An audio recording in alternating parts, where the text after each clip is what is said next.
Well, good morning and welcome to 747 Morning Inspiration. Today we're going to talk about how to have boldness through hard times. And we're going through the Bible in a year, Acts chapter 16. Today we see how Paul and Silas endured some very hard times, yet became these strong ambassadors for Jesus in spite of the tribulations and the persecution that happened to them. It begins with Paul and Silas going through Philippi, and a slave girl begins to scream and interrupt.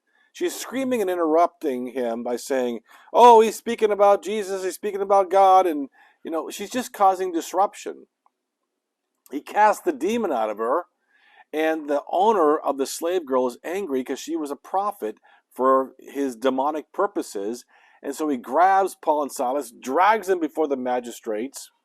And the magistrates, not knowing what to do with them, thinking they were Jews preaching heresy, not even thinking about the fact this guy has this demonically possessed girl doing prophecies, they throw them in jail. But not just in jail. They rip off their clothing, they beat them with rods, they put their feet in stocks within the inner prison and then leave them there overnight. And it says, we pick up the story in verse 25 of Acts chapter 16, and it says, about midnight, Paul and Silas were praying and singing hymns to God. And the prisoners were listening to them. That includes the jailkeeper, by the way. The jailkeeper could also hear Paul and Silas. And it says there was suddenly a great earthquake, and the foundations of the prison were shaken. Now, this is in Greece. All right, this is in Philippi, in Greece, and there's earthquakes there all the time. Matter of fact, there was a huge earthquake just recently in Turkey, which with disastrous casualties, like 25,000 people have died so far. It is not surprising there was a great earthquake, but what happened was all the doors shook open and the shackles came off their feet. That's how bad the earthquake was. And the jailer, when he woke up and he saw the doors were open, he assumed that they had left and that Paul and Silas had left, and therefore he was going to try to kill himself because he knew that he would be killed by letting the prisoners go free. But Paul and Silas did not leave.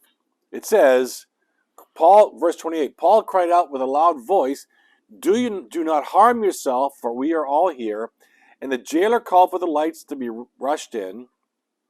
And trembling with fear, he fell down before Paul and Silas. Then he brought them out and said, "Sirs, what must I do to be saved?"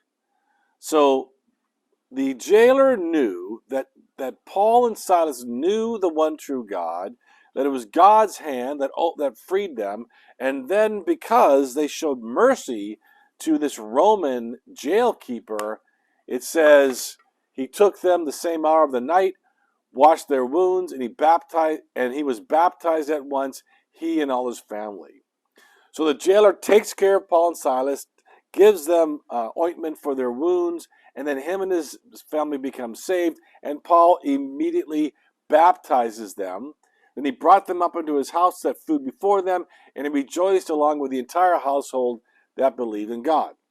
Okay, so we see this incredible thing happening until the next morning. And this is where the boldness comes in. I want you to hear this. I want you to remember, Paul and Silas, all they were doing was preaching about Jesus. They were publicly humiliated. Their clothes were torn off. They were beaten in public, hurt, put in prison like a bunch of criminals, and their feet were in stocks. The next day, the magistrates realized they made a mistake. They had nothing to hold them. So they tried to send them away secretly. But Paul says to them, I want you to hear Paul's boldness. This is the boldness that comes from you being falsely accused, being persecuted, going through hard times in life. Every one of us has gone through hard times.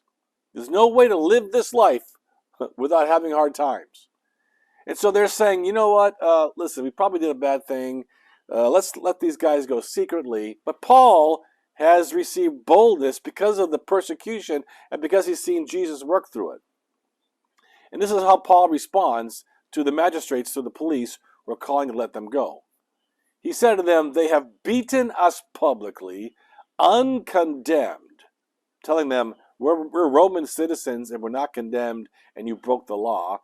"Men who are Roman citizens and have thrown us into prison, and do they now throw us out secretly? No, let them come themselves and take us out." Boldness through hard times.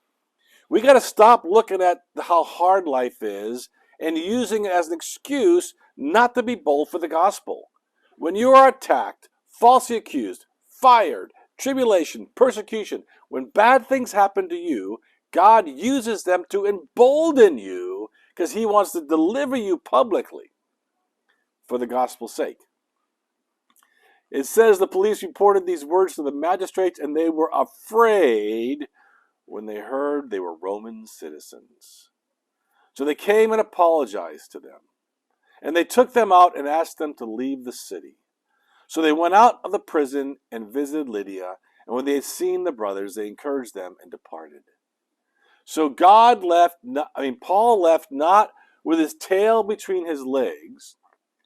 Paul and Silas left having had the magistrates have to listen to him and ask him politely to leave, and they had nothing they could do to stop them from preaching the gospel further. They knew they had made a major mistake. And here's the thing.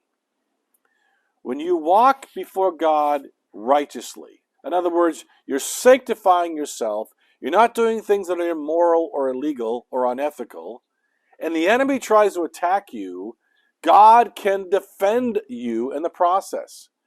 And even though people gossip about you, proclaim false accusations against you, and maybe harm you, God is greater than all of that. He will take those things and he will empower you to be more bold for your stance with Jesus.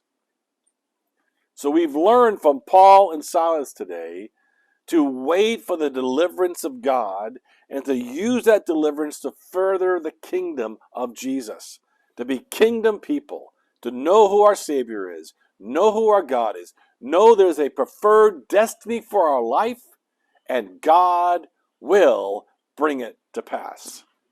Well, if you know someone is going through hard times, hit the like button right there. Hit that like button. Share this video and help someone who's in the midst of hard times call out to Jesus and watch him deliver them and make them more bold.